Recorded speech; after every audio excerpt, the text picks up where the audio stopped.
Escravidão e resistência. Essa é a aula de número 9 sobre história do Brasil. Está lançada aí para você, meu ouvinte. E para falarmos sobre esse assunto, precisamos começar falando sobre os responsáveis pelo tráfico negreiro. Foram indivíduos que trabalhavam com isso, visavam lucro, obviamente, e trouxeram para cá, o que é o Brasil, cerca de 4 milhões de africanos durante mais de 3 séculos de escravidão. De acordo com Jaime Rodrigues, grande parte por conta do comércio de escravos que existiu, o Brasil tem hoje uma das maiores populações de afrodescendentes do mundo. Você veja aí a imagem e a legenda. E a escravidão, ela é uma prática antiga, perversa, aplicada de várias maneiras entre diferentes povos que adotaram esse costume. Mesopotâmicos, como já vimos na história geral, gregos, romanos, astecas e incas, bem como vários outros povos, tinham o costume de transformar em escravos os adversários e prisioneiros derrotados em conflitos armados. Árabes, eles já adquiriam africanos no centro-sul da África para negociá-los na região do Mediterrâneo Oriental, muito antes mesmo dos europeus, uma coisa que é bastante negligenciada por muitos estudiosos. E entre os fatores que favoreciam esse comércio, é possível destacar conflitos entre os povos, como o fato de certos grupos africanos que costumavam prender seus rivais para depois vendê-los como escravos a comerciantes estrangeiros. E, de acordo com Alberto da Costa e Silva, estima-se que de 650 a 1600 d.C. tenham sido levados para o mundo islâmico do norte da África cerca de 4.820 escravos. 4.000 não, 4.820.000 escravos, se eu falei errado. E na Europa, os portugueses foram os primeiros a realizarem esse comércio de escravos africanos pelo Atlântico. Aí o povo tem costume de negligenciar as ideias que eu falei há pouco por conta disso. Pois eles eram os holandeses, ingleses e franceses, e isso foi possível após os portugueses terem dominado muitas áreas ali do litoral da África, onde fundaram feitorias no decorrer dos séculos XV e XVI e estabeleceram alianças com comerciantes e soberanos locais. Então, o tráfico negreiro pelos europeus, a partir do século XVI, une interesses de grupos escravistas em 3 continentes: África, Europa e América, e formando uma espécie de comércio triangular. Os navios europeus eles levavam mercadorias da colônia e da metrópole para a costa africana, como tecidos, aguardente, tabaco, armas, que eram trocados por escravos. Depois, esses escravos eram vendidos para os colonos americanos, que precisavam de mão de obra das suas lavouras, minas ou outra atividade econômica. E você interprete aí a legenda e o mapa, por favor, dando uma pausa. Por conta do tráfico negreiro, milhões de escravos então acabaram sendo tirados de suas nações e escravizados. E segundo Patrick Manning, além do tráfico, epidemias, secas e fome dificultaram o crescimento da população africana até o século XX, porque o número dos que nasciam era praticamente igual à soma dos que morriam e dos que eram vendidos como escravos para fora do continente. E o número de escravos trazidos para a América, especialmente para o Brasil, provavelmente jamais será conhecido, de acordo com os historiadores. Para o continente americano, os números variam entre esse número aí, entre os séculos 16 e 19. O impacto do tráfico negreiro, então, ele tem uma dimensão muito ampla nas sociedades africanas.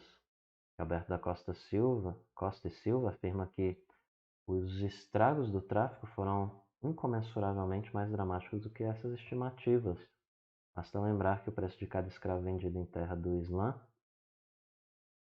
ou desembarcado nas Américas era o de vários seres humanos que morriam dos ataques armados nas caminhadas do interior para o céu e para a costa, na espera junto aos caravansarais, e aos portos e na viagem através do Saara, do Mar Vermelho, Índico e Atlântico.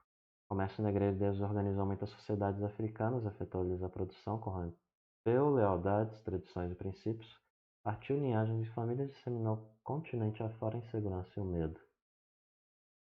Comércio hediondo, então. Para falar sobre isso daqui, eu destaco aqui um historiador africano, Joseph Kizerbo, trata do impacto do tráfico negreiro na África, ao sustentar que no século XVI começa a invasão vinda do exterior, uma grande intromissão com grandes descobertas da África ao sul do Saara e da América Latina. As descobertas implicaram o tráfico dos negros, depois do genocídio dos índios da América. O tráfico custou a vida de dezenas de milhões de africanos que foram arrancados a este continente expedidos em condições atrozes para além do Oceano Atlântico. Nenhuma coletividade humana foi mais inferiorizada que os negros depois do século XV, sustenta ele. Foram encomendados escravos negros aos milhões, utilizaram-se os negros como reprodutores de outros negros em coudelarias, ou seja, estabelecimentos destinados à criação e seleção de animais, constituídas para produzir novos negrinhos para o trabalho nas plantações. Quantas crianças africanas foram jogadas dos navios ou abandonadas nos mercados de escravos, longe de mães, que eram levadas porque era preciso muito tempo para alimentá-las até que fossem exploráveis. Escravos eram comprados às toneladas. Durante esse tempo, na Europa, teólogos debatiam a questão de saber se os negros tinham alma. Foi uma pergunta que não se fez a propósito de outros grupos humanos. Esse daqui, a discordância quanto a essas duas afirmações, de acordo com estudiosos. Tudo isso é conhecido, ninguém pode negá-lo, mas como se pode conseguir não reconhecer que toda a espécie humana foi inferiorizada, humilhada, crucificada por esse tratamento? E eu digo aí que é a discordância no sentido da generalização que ele faz. Toda generalização é problemática. O tráfico foi o ponto de partida de uma desaceleração, um arrastamento, uma paragem da história africana. Se ignorarmos o que se passou com o tráfico negreiro, compreenderemos nada sobre a África. O tráfico negreiro no século XVI, primeiro da colonização, tratando aí do número de africanos trazidos para o Brasil, foi menor do que nos séculos seguintes, até porque as atividades econômicas eram bem reduzidas e boa parte da mão de obra era indígena. Então, as primeiras capitanias brasileiras, elas terem recebido escravos africanos, foram a Bahia, Pernambuco, lugares onde a produção do açúcar mais prosperou. Século XVII, retomada pelos portugueses do controle da comercialização do açúcar e territórios debaixo do domínio holandês. Lembrando aí que teve o domínio holandês, né? Levou ao aumento da importação de escravos africanos, e no decorrer de tal século é provável que o tráfico de escravos tenha sido mais lucrativo para a metrópole portuguesa do que o açúcar. E no século XVIII, a economia ela passa por um processo de diversificação. São descobertas jazidas de ouro no interior, fazendo a necessidade de mão de obra crescer, e por fim, no século XIX, a importação dos escravos foi mais intensa do que nos séculos anteriores e destinada a abastecer principalmente a lavoura de café, que crescia no sudeste do país. O tráfico foi legalmente extinto em 1850 no Brasil, mas continua como contrabando até 1855. E segundo Herbert Klein, cerca de 4 milhões de africanos desembarcam no Brasil para serem escravizados entre 1531 e 1855. Você interprete as legendas aí. E quanto a essa tabela, eu vou tirar aqui o meu rosto da frente e vou pedir que você dê uma pausa aí nessa sessão, nessa parte do vídeo, e veja aí o crescimento, conforme eu falei, um resumo da questão. Então, tendo visto aí, voltemos aqui ao slide. Então, após serem aprisionados em seu continente, os africanos eles eram acorrentados, né, marcados com ferro em brasa para identificação, depois vendidos a comerciantes de escravos que estabeleciam no litoral da África, estabeleceram, né, e os mandavam para a América em navios negreiros. Estudioso aí da historiografia brasileira, Charles Boxer, sustenta que os navios negreiros eles saíam da África com cerca de 600 escravos, embora o número variasse de acordo com a embarcação, e temendo revoltas na travessia, os traficantes acorrentavam os africanos nos porões dos navios. Você tem uma simulação, né, de um tipo de barco. A viagem era bem longa, cansativa, de Luanda, na África, até Recife, Brasil, por exemplo, levava cerca de 35 dias. Até a Bahia, 40. Até o Rio, cerca de 2 meses. Nos porões escuros dos navios, o espaço era reduzido e o calor insuportável, a água era suja, alimento insuficiente para todos. E assim era criado um quadro para o desenvolvimento de doenças e epidemias que levava africanos debilitados à morte. Por conta desses fatores, péssimas condições de transporte, maus tratos, entre 5 e 25% dos africanos morriam na viagem. Por conta disso, os navios negreiros eram chamados de tumbeiros, uma referência óbvia à tumba, né? Ficou cortado aí na imagem, mas o que está escrito aí são os navios negreiros chamados de tumbeiros ou túmulos flutuantes. E aos sobreviventes ficava a difícil tarefa de reconstruir a vida em um novo continente. Muitos deles, levados à América, entravam em estado de tristeza, ligado à violência da escravidão e à saudade da terra natal. E esse estado psicológico de depressão é conhecido aí entre os estudiosos como banzo, que podia provocar apatia, inanição e até mesmo a morte. E aí nós temos algumas imagens, e para falar desse tópico eu trago aqui Castro Alves, o poeta brasileiro, um importante abolicionista que escreveu aos 21 anos um dos seus poemas mais conhecidos, que é O Navio Negreiro, que denuncia essa crueldade da escravidão. E para criar esse poema aí, ele se baseou em relatos de escravos que conheceu quando criança. Eis o que está escrito: Senhor Deus dos desgraçados, dizei-me vós, Senhor Deus, se é loucura, se é verdade, tanto horror perante os céus, ó mar, porque não apagas com a esponja de tuas vagas e teu manto este borrão. Quem são estes desgraçados que não encontram em vós mais que o rir calmo da turba que excita a fúria do algoz? São os filhos do deserto, onde a terra esposa a luz. Ontem simples, fortes, bravos, hoje míseros, escravos, sem luz, há razão. Ontem plena liberdade, a vontade por poder, hoje cúmulo de maldade. Nem são livres para morrer. Então, por meio do tráfico negreiro, prosseguindo, homens e mulheres de várias regiões da África chegam ao Brasil. Entre esses principais grupos aí, trazidos, destacamos os bantus, originários da África Central, geralmente da Angola e Congo, que são levados principalmente para Pernambuco, Rio e Minas. Sudaneses de regiões africanas de Daomé, Benin, Nigéria e Guiné, na África Ocidental, levados principalmente para a Bahia. E nos séculos 17 e 18, os africanos sudaneses, eles são preferidos, né? No sentido de que eles eram comprados por um preço maior, porque muitos senhores no Brasil os consideravam mais fortes e até mesmo mais inteligentes que outros. Entretanto, esses escravos também foram líderes de muitas revoltas nos séculos XVIII e XIX, principalmente. Aí, por conta disso, das limitações impostas aos traficantes no século XIX, os africanos bantus passam a ser mais buscados. Eles consideram eles mais pacíficos e adaptados ao trabalho. Chegando ao Brasil, então, os africanos que sobreviviam à viagem em navios negreiros eram vendidos geralmente no porto, em leilões, e depois passavam a trabalhar em engenhos de açúcar, plantações de algodão, mineração, serviços domésticos, artesanatos ou em cidades.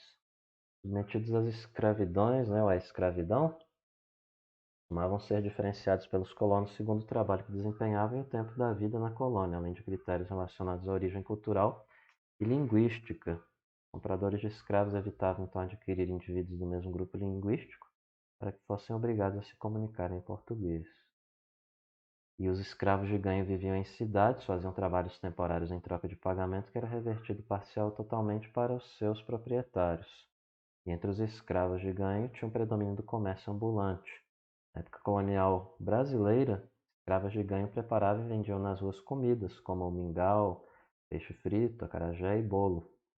E isso, acima de tudo, no Rio, Salvador e Recife. E aí alguns estudiosos vão sustentar que esse comércio origina o ofício das baianas do acarajé, que no Brasil contemporâneo foi declarado como patrimônio imaterial do país pelo IPHAN. E por conta das maiores possibilidades de circulação e ganhos, escravos preferiam a vida nas cidades onde podiam juntar dinheiro com suas tarefas e conseguirem liberdade. Comprando, obviamente. E a venda de escravo urbano, um deles, né, para uma fazenda, era frequentemente uma forma de castigo, utilizada por senhores. Agora falando dos escravos do eito, escravos que trabalhavam nas lavouras, eram chamados assim. E como os que lidavam com a mineração, eles viviam debaixo da fiscalização do feitor. Trabalhavam até 15 horas por dia, dizem alguns estudiosos. E quando desobedeciam a ordens, podiam sofrer castigos geralmente aplicados em público, para que outros fossem intimidados, aquilo chamado de castigo exemplar. É um excesso de trabalho, má alimentação, péssimas condições de saúde, higiene, e os castigos acabavam deteriorando a vida desses indivíduos, né? E muitos acabavam morrendo após 5 a 10 anos de trabalho. Escravos domésticos eram acolhidos, geralmente entre senhores, consideravam mais bonitos, dóceis e confiáveis. Muitas vezes eles recebiam roupas melhores e alimentação mais adequada. Outro fator que diferenciava os escravos era o processo de adaptação cultural. O boçal ele tinha menos valor. Essa designação, boçal, era dada geralmente ao escravo que era recém-chegado da África, que não conhecia a língua portuguesa, trabalho na colônia, enquanto que o ladino era mais valorizado. Ele era o escravo que entendia a língua portuguesa e tinha aprendido já a rotina de trabalho. Quanto a essa diferença entre escravos, o jesuíta Antonil, que viveu no Brasil no início do século XVIII, apresenta a seguinte visão. Uns chegam ao Brasil muito rudes e muito fechados e assim continuam por toda a vida. Outros, em poucos anos, saem ladinos e espertos, assim para aprenderem a doutrina cristã como para buscarem modo de passar a vida. Que nasceram no Brasil ou se criaram desde pequenos em casa dos brancos, afeiçoando-se a seus senhores, dão boa conta de si, levando bom cativeiro, qualquer deles vale por 4 boçais.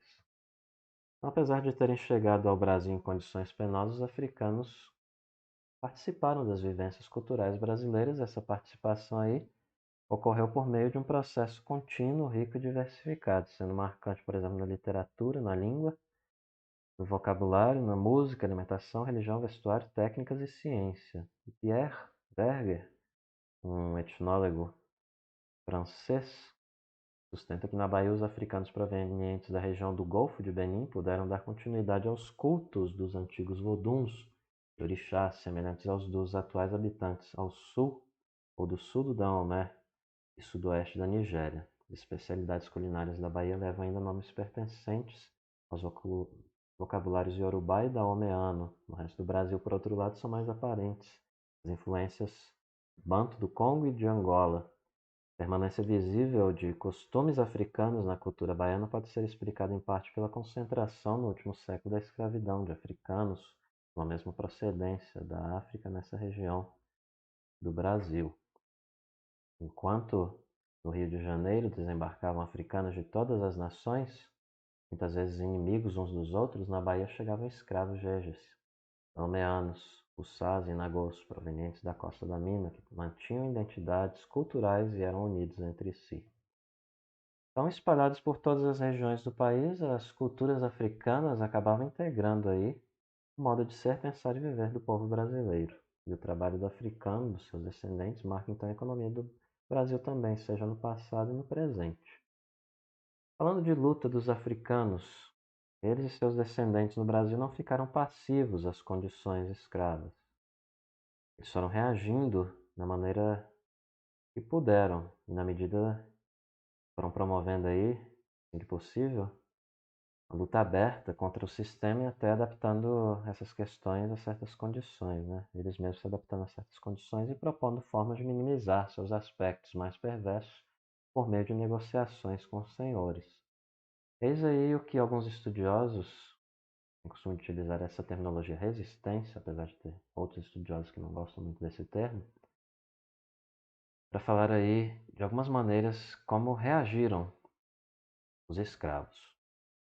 Em se tratando de violência contra si mesmos, algumas mulheres, por exemplo, provocavam abortos para evitarem que seus filhos também fossem escravos.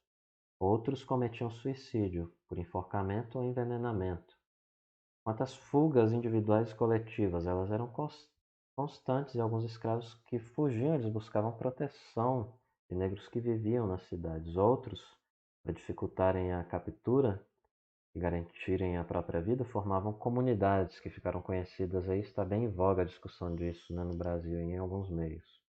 que é os quilombos, uma organização social própria e uma rede de alianças com vários grupos da sociedade. Confrontação, boicote e sabotagem. Alguns se rebelavam e agiam com violência contra senhores e feitores. Boicotavam trabalhos, reduziam ou paralisavam as atividades, sabotavam a produção, quebravam ferramentas, incendiavam plantações. E na produção do açúcar, a sabotagem era aí uma prática constante por parte dos escravos. Pedaços de madeira em brasa eram lançados nos canaviais, provocando incêndios, pedaços de ossos, ferro ou pedras jogados na moenda do engenho. Isso aqui é bom ressaltar, porque geralmente as pessoas têm o costume apenas de ressaltar a violência de um lado. E aqui eu não estou justificando um lado ou outro, mas é bom contar os dois lados da história, mostrar como havia violência por parte de senhores, havia também violência por parte de escravos.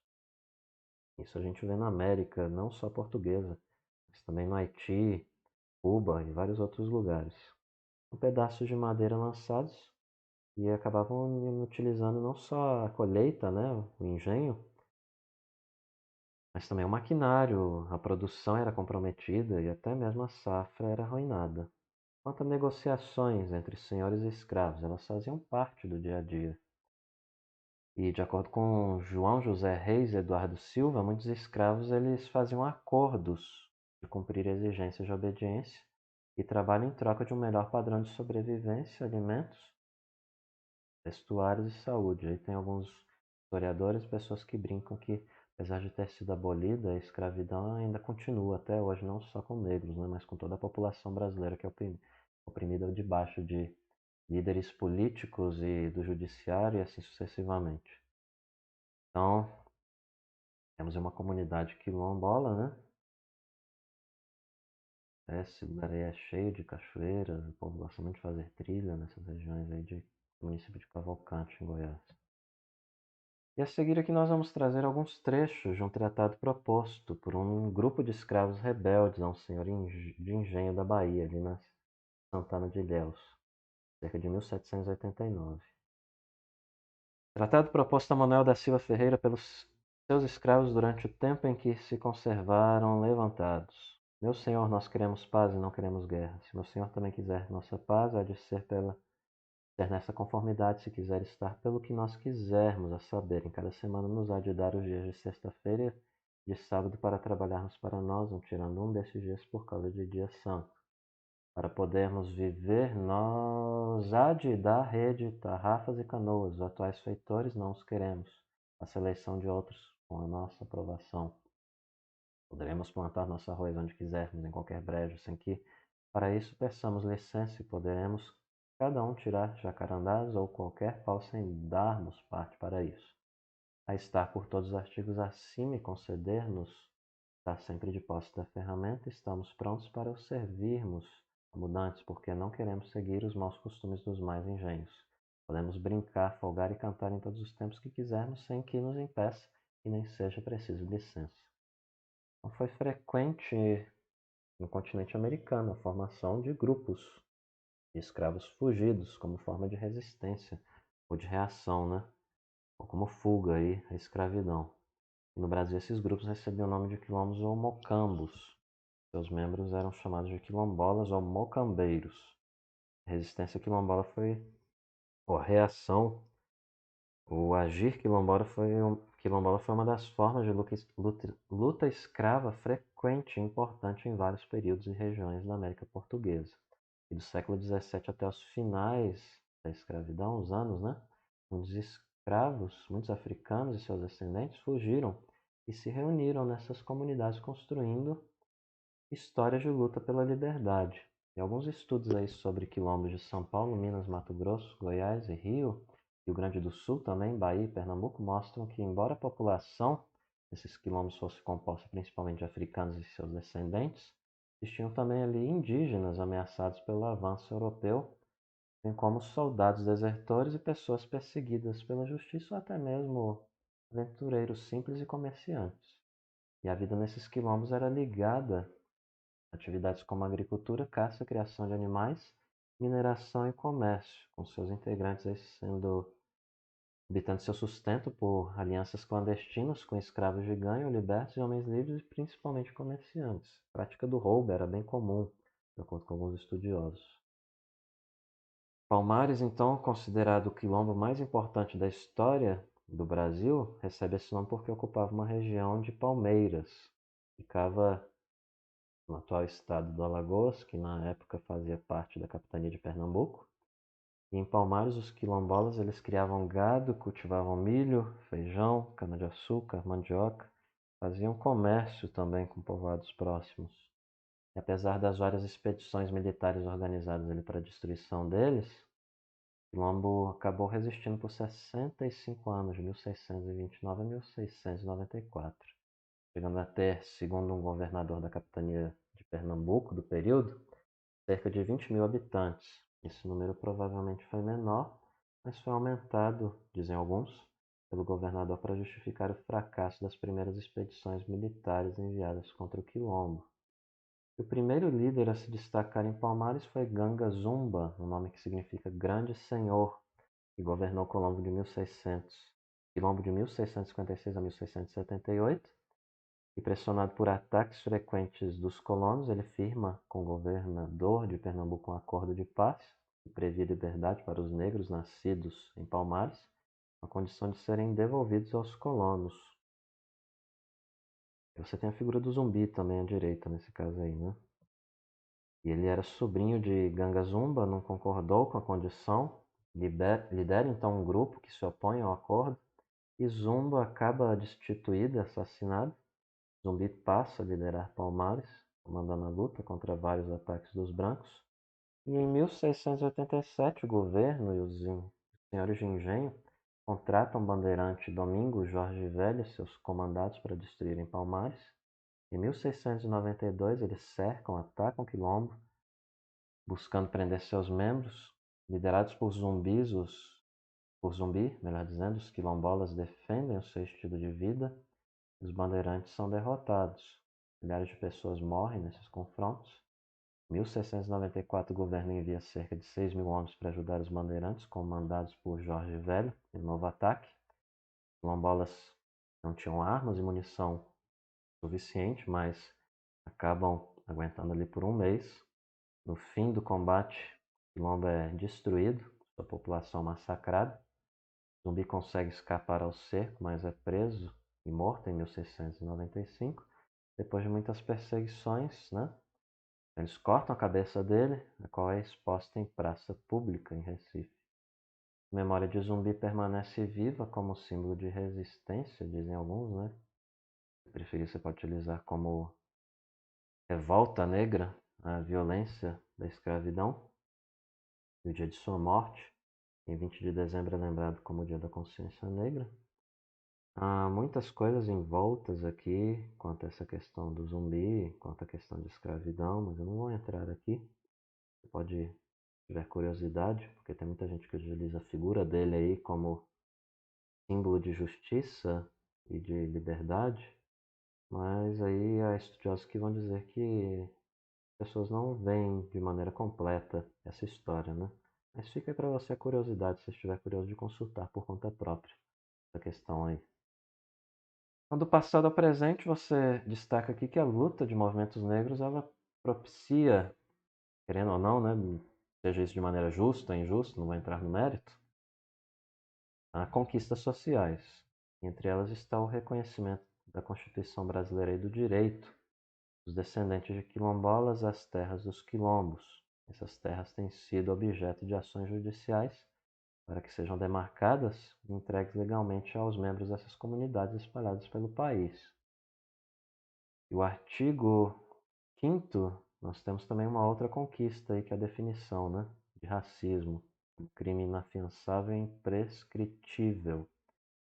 A prática do racismo constitui crime inafiançável e imprescritível, sujeito à pena de reclusão, nos termos da lei. Além disso, foi aprovada em 2003 a Lei 10.639, que torna obrigatório o ensino da história da África e da cultura afro-brasileira nas escolas do Brasil. Tem gente que vai dizer que isso aqui é uma imposição, outros vão louvar. Mas fica a reflexão aí também para você correr e pessoa propriamente formada. Ser formado aí porque eu digo, ou o professor vai dizer, ou o escritor. O objetivo dessa lei aí, de acordo com alguns, é fortalecer o papel da escola como espaço de diálogo, superação de preconceitos, construção de uma sociedade mais democrática. Alguns vão dizer que isso gera mais desigualdade, gera mais racismo, fica a reflexão também. Você pensar em não ser papagaio. E aí eu concluo com a revisão, com a questão, como de costume, você leia, vai pausando, à medida em que forem saindo as respostas, a pergunta, a segunda, a resposta, e concluímos por aqui. Sem mais então, agradeço a tua atenção e até a próxima.